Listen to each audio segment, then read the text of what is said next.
Hey guys, welcome to Checkyamental with Jay, a visual podcast where I speak on the importance of mental health in today's society, whether it's speaking on my personal experiences or on everyday life events. So if that sounds like something you're interested in, make sure you are subscribed so you never miss when I post another video. So in today's episode, I wanted to talk about something that's been going on in the media the past couple of days, and that is the killing of Jordan Neely, you know, the homeless guy that was choked to death on I think it was the F train. So with this situation, right? I remember first hearing about the train, and he was, you know, going off about how he's hungry and he don't care if he go to jail and this and that. They better this and they better that. I was thinking like, okay, so yes, he came on the train being aggressive, and I get it. But for you to just jump on this man and choke him out and do all that because he came off a little aggressive was a little bit too much. And so I decided to talk about this because, you know, Jordan Neely suffered from mental health issues, right? And a lot of these homeless people do. A lot of them suffer from mental health issues. A lot of them, I feel like it's driven also by drugs and not having much of anything, so they walk around like they don't really care about life or whatever the case may be. Now, here's my thing. Lately, I've been feeling like mental health has been used too freely and is being a little dragged. Now, I don't know if I'm the only one who feels this way, maybe not, but I feel like people are easily throwing a lot of these mass shootings and killings and robberies and all this on mental health issues. And yes, sure, a lot of these people do suffer from some type of mental health issues. A lot of people suffer from mental health issues in some way, shape, or form, right? However, though, I feel like when it's being thrown as like a cover-up, I guess, or an excuse of why someone's acting the way they're acting or why they decided to do this particular whatever, I feel like it's just easily being labeled as mental health issues. And I don't like that. I don't, because I feel like, okay, so here's the thing. I could say, hey, listen, I suffer from a mental health issue, right? I do. I suffer with depression here and there. I have anxiety. So I can walk around and be like, oh, the reason I did that is because I suffer from mental health issues. Well, no, not really, right? Because if you know me as a person, you'll be like, well, you don't even move like that, or like you wouldn't even do something like that, so why now you using your mental health issues? That's how I look at it. So like a lot of these mass shooters, when they say some of these kids, oh, they suffer from mental health issues, he wanted to commit suicide or whatever the case may be, sometimes these people are just angry in some sort of way, and then they want to go and retaliate on whatever the situation is or on whoever. Like, I don't like that. It's just being masked as a mental health issue. I don't know why that is annoying me, but it's so annoying to me that everything now is labeled as a mental health issue. Why that person just gonna be crazy? No, he's crazy. He was mad at something, and now he wants to go straight up to school. Like, say that. Like, why always gotta be mental? Anyway, let me not get all worked out because not that serious.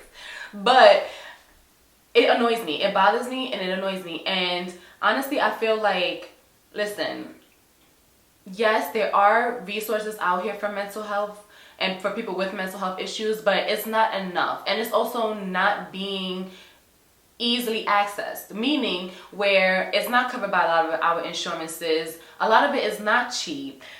Therapy, yes, therapy is great. I know I push therapy all day, every day, but therapy is also not cheap. And if it's not covered under your insurance, or you have some type of like, what they call it, like referral or something to see a therapist, it can be a little pricey, right? So I understand in our community, especially the Black community, where we feel like it's taboo to go to therapy, or we feel like, well, there's not enough help for us out here anyway, so we just gonna act out. And I get it, and this is why it's also very unfortunate that we don't have the help that we need, or we can't easily go and access the help that we need. It's very unfortunate. However, though, I also do feel like, stop blaming everything on a mental health issue. Stop. So for example, right, with the Jordan Neely situation, I feel like, okay, I have a lot of different thoughts on this, because if you're from New York, you know these homeless people, they reckless. They get wild, they curse you out. You know how many times I got cursed out by a homeless person? Please. Like, that's what they do. They're aggressive, they curse you out, they're begging, and if you don't give them, they catch an attitude. That's what they do out here. Unfortunately, that's how they act. So now for this white guy to feel like he was threatened because, you know, Jordan Neely came on the train and he was all like, oh, if y'all don't give me food, I don't know how he said it. Let me not do it like that. Like, but, oh, you know, I don't care if I go back to jail and this, and that, or whatever the case may be. Even though he came on the train like that, I don't think that it was an excuse for that guy to hold him down in that chokehold for as long as he did. First of all, you held him down for 15 minutes in a chokehold with a tight grip around this man's neck. You didn't think he was going to die? You didn't think eventually, like, he'll tap out? I don't understand what he thought he was doing by holding him down. Holding him down until the cops came. Yet you was holding him down. The train cars was opening, doors was opening, they were stopping at stops, and you was still holding this man in a chokehold with other people coming to help. So yes, I think he should be charged with homicide, because that's what he did. He killed that man.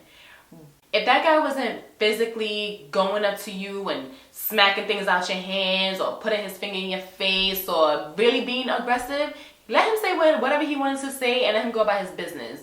But you just jumping on him because he came in a train aggressive, that's what they do. That's what they do. They want you to pay attention to them. A lot of them want you to be scared of them. So they come off like that. That doesn't give you the right to jump on this man. But another thing I was hearing online was something about his mom had passed some years ago and he was still grieving his mom dying and all this and all that. Another excuse. And listen, a lot of people might not agree with me, but this is my opinion, this is how I see and this is how I think. So, but another excuse. They said his mother had died some years ago. How long ago? I don't even remember. I don't remember. Was it 8 years ago, something like that? Anyway, why is that something that they're bringing up to use to pin against his mental health issues? Yes, he has some issues, yeah, and he used to always be downtown dancing, doing the Michael Jackson impersonation. If you're a New Yorker, I'm pretty sure you bumped into him or recognized him from somewhere.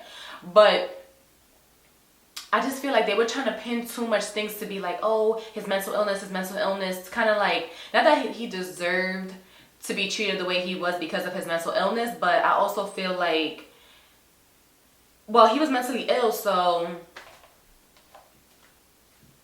what? I don't know. I just don't like the situation. And I've been hearing a lot of different people speak on it, and the whole situation is just unfortunate. It's very unfortunate. And I've been thinking about what I wanted to say before I came on this video and spoke about this situation, but at the same time, I'm just saying what's on my mind too. And I don't think it's fair that the man is dead. He didn't need to die because he came on the train aggressive. He didn't need to die for that. But I also feel like this is also another eye-opener, right? Because there's been plenty eye-openers with people who suffer from mental health issues. They need the help. They need the help. But also, a lot of them don't want the help. Like, so where I work, right, there's a group of people who come, the homeless prevention people. I guess they're supposed to help them if they need somewhere to stay, if they need some type of like mental illness help or whatever the case may be. They don't really do their jobs. Let's start there. I don't know what they be doing. They asking people if they want help. If they say no, then it's no. So they're not really doing their job properly.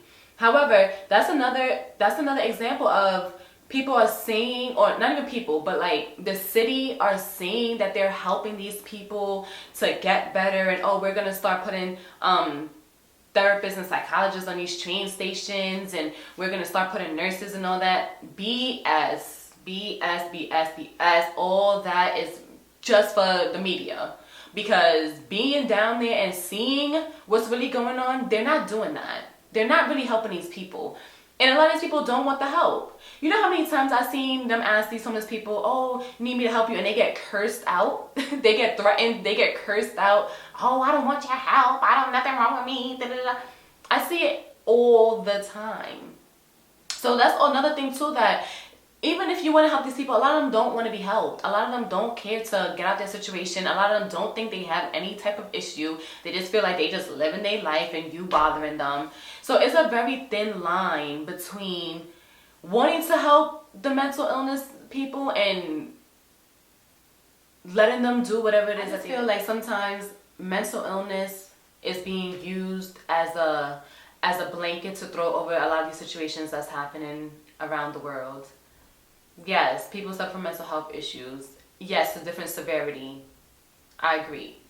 However, it's not every time somebody chooses to do something crazy, to blow up a school, to start shooting people in the malls, to walk on the train being aggressive, it's not always a mental health issue. Some people are just angry. We are in a time of today where people are mad, people are angry.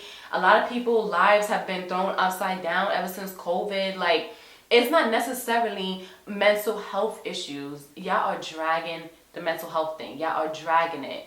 And a lot of people now are coming forward, speaking on their mental health issues, speaking on mental health, the importance of mental health, and oh, we need to have this, we need to have that. And I 100% agree. We need to have better resources. We need to have more fundings when it comes to mental health. We need to have more people that's more active in getting these people who don't think anything's wrong with them, but really do need the mental health help. Like, I agree with all of that, and I'm standing for that all day. However, please stop dragging mental health issues to cover everything. I was watching this stupid little clip on Instagram, right? And this lady, I think she cheated on her husband or something. She did something stupid. And she goes, I suffer with depression. And, I think that's what led to me, doing what I did. Like, mental health is real, mental health is real. And I was like, oh my God. Oh, here we go.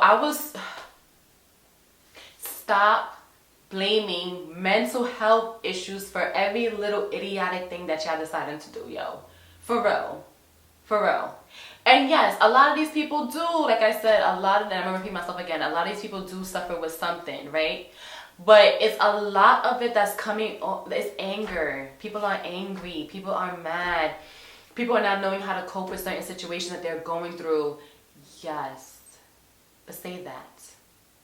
Don't always be like, well, we learned that Johnny, who shot up the school of all the pre-K kids, he suffered from mental health issues and was deciding on committing suicide. That's not all their stories. But it seems to be the excuse for everything. Look, go back and watch a lot of these things that's been happening in the news. Watch the news clip and see what excuse they give them. Mental health issue. This one suffered from that. That one suffered from this. It was because of that. That was everything now since the pandemic happened. And people are now in a whole different headspace. A lot of people are angry. A lot of people are just going through it. Everything is mental health. Everything is mental health. And I don't think that's fair. I don't think it's right. I don't think it's fair. All of a sudden, y'all realize that all these people have mental health issues. How long mental health has been around? People have been suffering from mental health issues for years, whether they knew what it was or not. Now, everything that happens that's done as a crime is based on people and their mental health. I just don't like it. I'm not here for it. I don't like it. And I feel like it's being dragged. Y'all need to stop. That was just my little 2 cents on this whole situation. As far as the Jordan Neely thing goes. This was also my 2 cents on how I feel like mental health is just being used and abused. That is your favorite word now. Your favorite saying. Everything is a mental health issue. Stop doing that. But that was just my 2 cents on this. And even though a lot of these situations are very unfortunate, and it's a scary world we're living in right now, but I just feel like those who really need the help, who's suffering from mental health illness severely, they just really need the help, whether they want it or not. I think it should be something that should be done. But we just take it day by day. I keep smacking, so what? But let's just take things day by day with our mental health and what's going on in today's world. In May, which is Mental Health Awareness Month, I hope that you guys are taking the proper steps to work more on your mental health.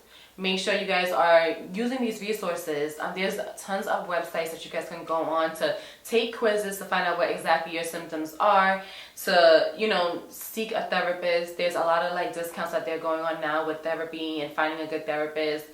There's a lot of programs and seminars that they're having this month too, as far as mental health awareness, mental health and wealth. Like, there's a lot of things that's going on this month that I think that you guys should definitely tap into when it comes to mental health, and just seek the help, or go learn about what it is that you're going through. Even if you're not ready to sit down and talk to somebody, go sit and listen to conferences and to, you know, what people talk about, and maybe you can relate to it and be like, well, that's what I'm going through, or that's how I've been feeling. You know, use this month, well, you should be doing it every day, honestly, but use this time to tap into your mental health and make sure that your mental health is stable, or that you're working on it. That's very important. And I wish the best for everyone that's going through something right now, and know that it's going to get better. Yeah, that's it. That's my little 2 cents for the day. I just wanted to speak on those topics because it's been playing in my head over and over. So I decided to come and share with y'all. But that is it for today. Thank you so much for watching this video. Make sure you like, comment, and subscribe so you never miss when I post another video. And I'll see you in my next one. Ooh, I got a good one that's coming out for Mother's Day. I can't wait for y'all to see it. So make sure you're subscribed.